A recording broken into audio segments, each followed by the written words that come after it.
Welcome to the Healers Cafe, conversations on health and healing with Manoba Lige, a retired and deregistered naturopathic physician with 30 plus years of experience. Here you will discover engaging and informative conversations between experienced healers, covering all aspects of healing, the personal journey, the journey of the practitioner, and the amazing possibilities for our own body and spirit.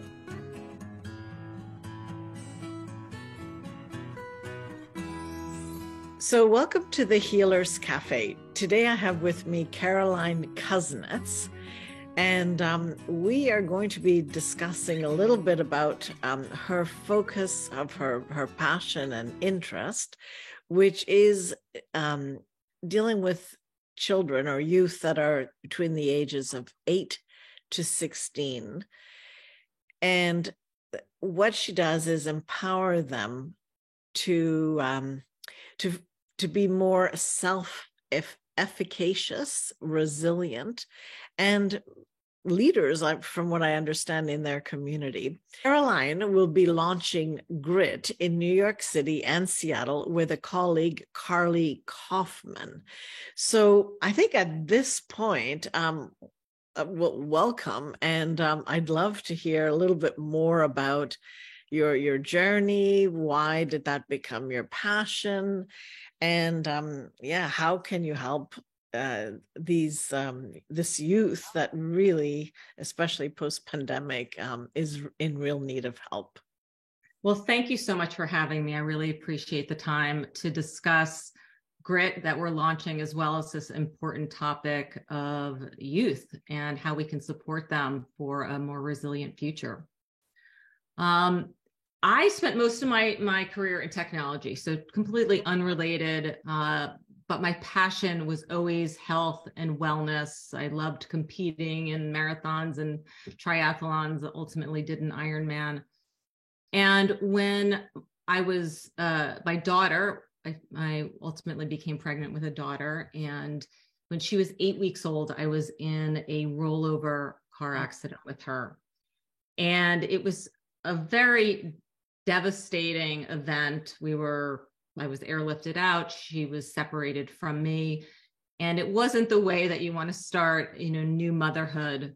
But it was a real turning point for my life. I underwent a 3-year kind of recovery because I had a traumatic brain injury.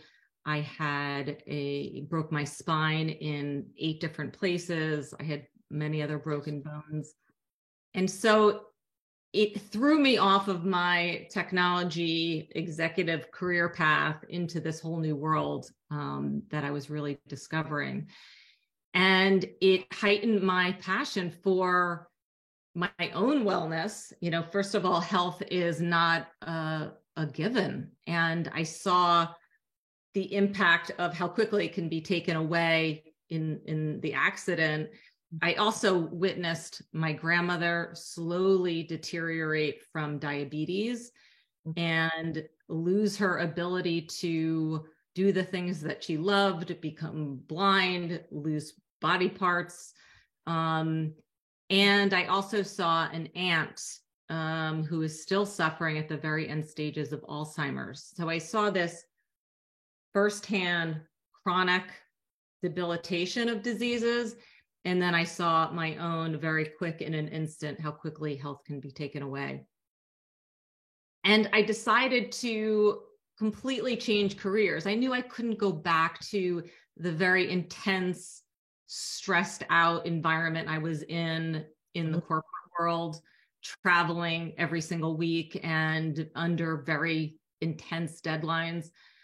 And I wanted to follow my passion because I knew, as I had really over the many years loved and been so interested in the body and the mind and the connection of the two. So I went back and became a functional medicine health coach. I had learned a lot of amazing tools through the process of my own recovery, and ultimately wanted to teach. Now I had 2 children, some fundamental foundational health habits that they could use that would have compounding effects over their life. So that's a huge lead up from, of my life and how I ended up following my passion to focus on health and wellness, and then becoming a mother, how that really became front and center to focus on kids and empowering them at an early age. But because you mentioned in your write-up a bit, it's almost like common sense tools, like fixing a dishwasher, which maybe doesn't sound like common sense, but can be done. And these very practical aspects of, ending up feeling resilient, because yes, one can do this. It's like, it's not rocket science. You may feel overwhelmed a little bit, but if you're brought up in a family where let's just look at it, let's see, it changes things. So with the age you chose to help, I mean, it's a pivotal time where these skills and resilience is so necessary, right? Is that how you kind of merged your own historic upbringing, and because you could have chose 2-year-olds, or eight very, very true. 8 weeks old that are living with a traumatized mother. Right. Well, you know what happened when my daughter was 8, I went to the store to buy her, it was sort of the age, starting puberty. First of all, kids are going through puberty at younger and younger ages, for a variety of environmental and other factors. And I went to the store to buy her something to wash her face with. And I realized, kids are not born even knowing those basic things. But as you enter the age of puberty and adolescence, basic hygiene is super important. And kids when my daughter was in 4th grade, they were even starting to get acne at really young ages.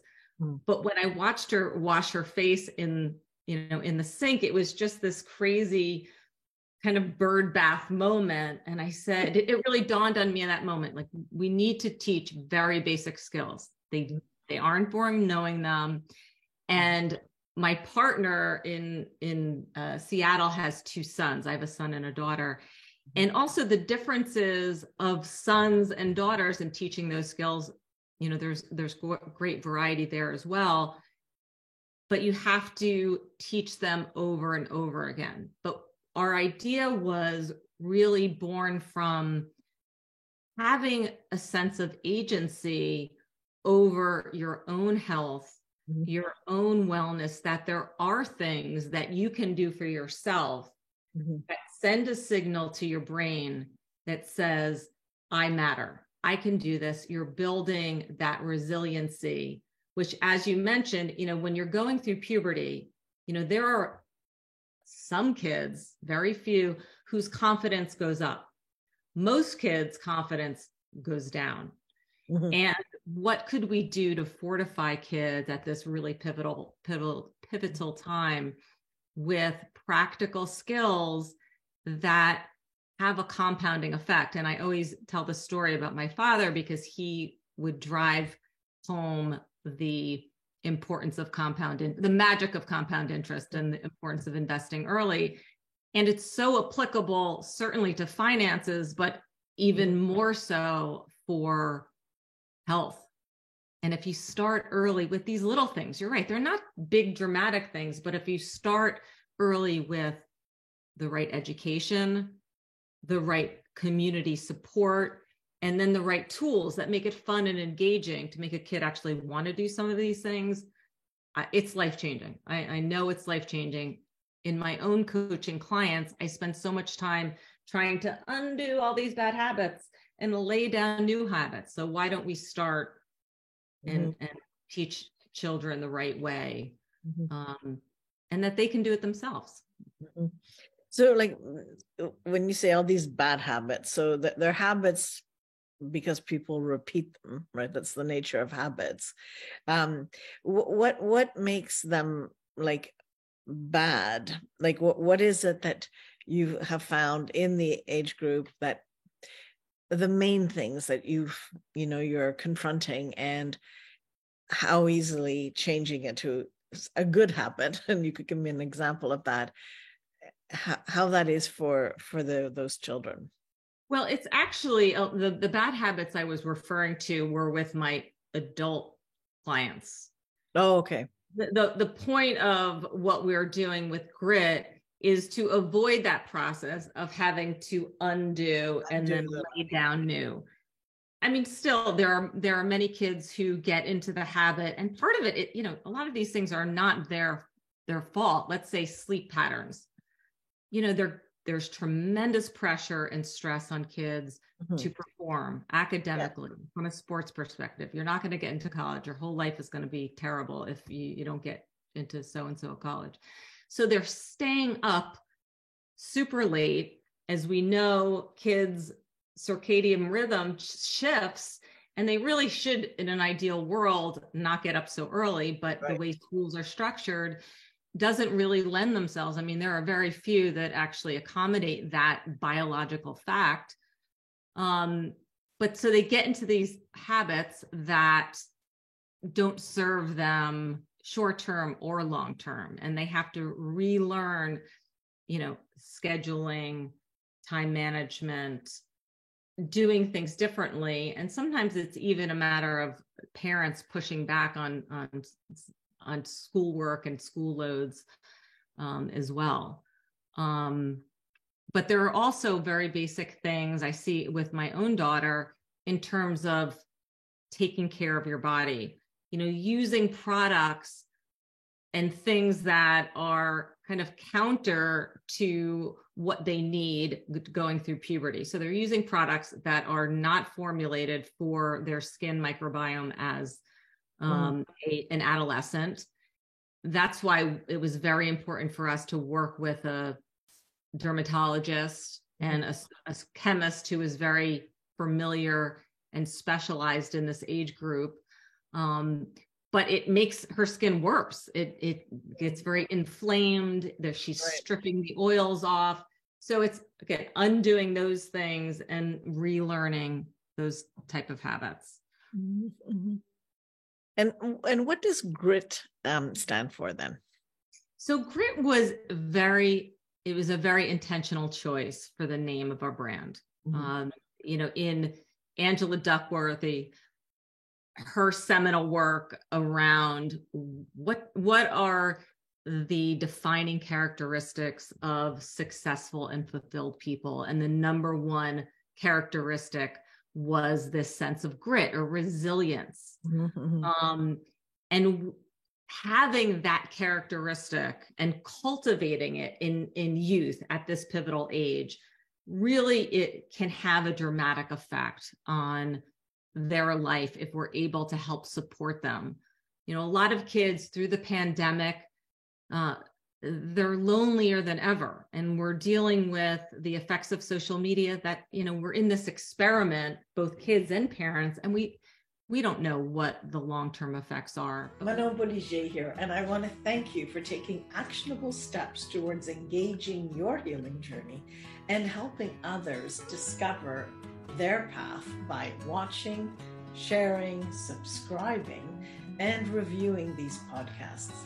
Every review and share helps spread the word, these different perspectives and choices and options for healing. And to thank you, I'd like to invite you to sign up to my free 7-sequence email tips on health and healing for everyday life. You can go to healerscafe.com tips. Thanks so much. But we know the short-term effects are not good. The depression and anxiety rate is, as a parent of kids in this age group, seeing my own kids and their friends and hearing stories of my friends and their children, it is everywhere. It is everywhere. And it's scary. It's really scary. So anything that we can do to support them, providing community, feeling like you're not alone, both online as well as offline. So we're partnering with some organizations and in conversations with some schools of how we can provide services at that level, at the in real life level, as well as online, which you can't, you can't ignore the online presence. No, but it must be a very charged time period, because I mean, from the bit of experience I have, in my own community, sometimes you have parents that they did the best they could, or they did what they were told, but the youth discovers, that in fact things were, let's say, in phase 3 experimentation, and they're going, why didn't you protect me? Or, so there's this kind of, I mean, how to deal with that level of potential guilt from the parent, but the fear of the unknown that the youth now has, feeling that they're, living, poisoned basically, and as an experiment, that, no scientific discovery, I'm listening to many different committees talking on this, and no one can say, oh, it's out of your system now, but it, and then there's the parents that knew or had a gut feeling this wasn't right, didn't do it, but their kids went ahead because of peer pressure, or because they wanted to be part of some, school activity, and many of the schools pushed it. So it must be, in that context, creating resilience without division, with full understanding, that we have to come ultimately from forgiveness and love.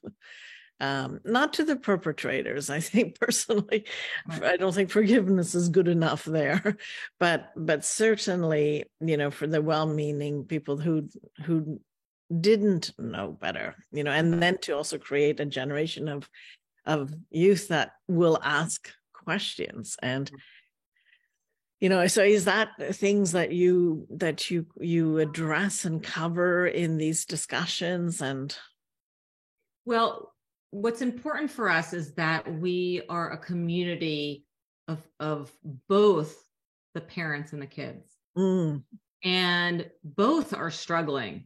Yes. Being a parent now is harder. I talk to my own parents. The challenges are so much different than they experienced. And yes, most people are doing the best they can. We have integrated the youth voice in really everything that we do. So we have a very active youth advisory group.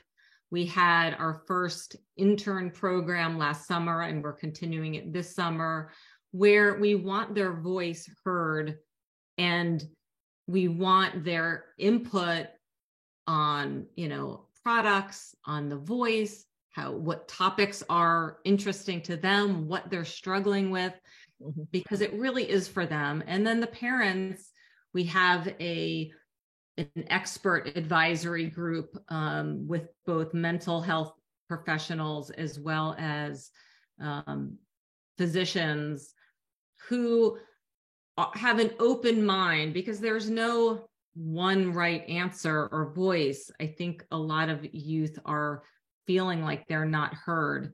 So we're trying to marry a very complicated time with a lot of very challenging subjects, and have a conversation where we can respect multiple points of view from both kids and parents. And that's not a parental voice to the kids. It was very important to us that it wasn't like, do this, don't do this. More of an informed, bigger sibling or big brother or something, a different voice, a more, a less authoritarian type of voice. Right. And that's what we foster in our community and have continued to, are continuing to build out. But a lot of it is having the discussion without judgment. Right. Yeah. And then you have all the sexuality stuff, or that's also, at least here it's quite big. It must be, I imagine, in New York as well, a whole dimension that one may not have thought about, right? Well, and we want to normalize the discussion of sex without, stigmatizing or taking a position on anything. Right. And different parents have different views on it, but we want the information to be fact-based, research-based, and that kids have access to real information because there's plenty of adults who never really got that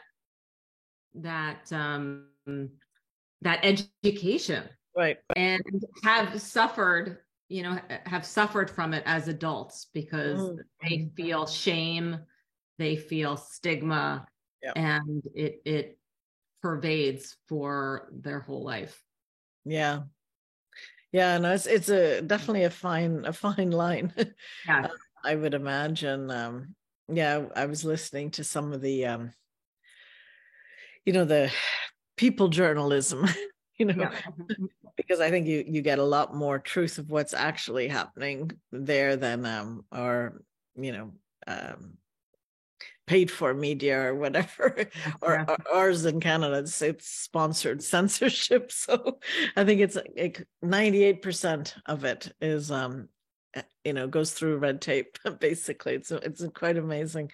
But a lot of the problems that you see on the news, or the agendas, when you give it in the hands of people educated to speak on the subject, to not have their ego in the way of a real discussion, and really listen to both sides of the issue, or there's not even two sides, there's many sides, many aspects of it.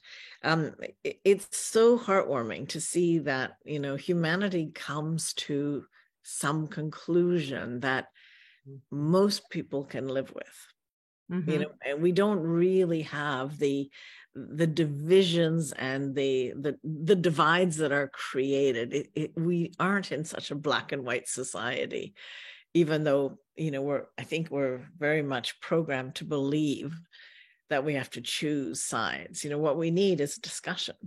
Right. Oh my God, I couldn't agree with you more. I think there's so much shutting down of voices, and I don't know what happened to our ability to have a discussion, agree with each other, disagree with each other, but respect different perspectives. I want to hear different perspectives. I don't want to just hear one voice. And you don't have to end up agreeing. You could still walk away and be friends and have different views on it. So we want that openness and that respect. And that's what most youth want. Yes. So I hope that we're going to see a change just generally. I'm hopeful that we'll get back to some sane midpoint. Right. Where it's not always about the extremes. No. And I think you're creating the groundwork for taking a stand for that to be possible, whereas if it's not available, it's not even a thing, then you're stuck with, what's created, unless somebody creates something different, so I think that's amazing that you're doing this, and what a great project. And you're launching at Mother's Day. Right? We're launching Mother's Day, and we're super excited. Yeah. Great. So, our time's almost up. Do you want to share a few more things about what you're seeing with this, or where this could go, or part of the dream that made this possible? Well, my partner Harley, and we actually have a third partner who's a new mother, and she's based in LA, Catherine Beaton. We see it with three pieces. So an amazing supportive community, education that you can count on for both parents and kids, and then products that are really the tools to help kids be able to take care of their own body and mind and spirit and build that resilience, which is more important than ever. There was this wonderful quote by the WHO that said something to the effect of investment in adolescence has a triple dividend, one for kids in their currently, one for their future selves, and one for the next generation. Mm-hmm. I think the impact of investing in kids at that age group is so significant, and we're passionate to support them and be a voice of positivity and celebrate, because a lot of kids in that age group also, it's very negative, it's like a terrible age group. They're very difficult, but they're actually amazing human beings. Mm-hmm. Who teach you a lot. And so, we are going to continue keeping on and make our vision a reality. So we're excited. Great. Well, thank you very much for coming on the show to share your vision and and how it can help teens. I really appreciate this.